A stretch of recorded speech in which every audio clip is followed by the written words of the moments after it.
దేవుని సన్నిధికి మనం వచ్చినప్పుడు, మనం ఆయన సన్నిధిలో మనకున్న కష్టాన్ని ఆయనతో పంచుకున్నప్పుడు ఆయన వినాలి కదండి, అంగీకరించాలి కదండి, ఆలకించాలి, అంగీకరించాలి, ఆ తర్వాత ఆశీర్వదించాలి.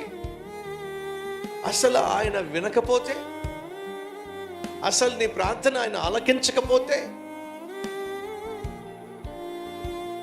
ఆయన ఆలకించకపోతే ఎలా అంగీకరిస్తాడు? అంగీకరించకపోతే ఎలా ఆశీర్వదిస్తాడు?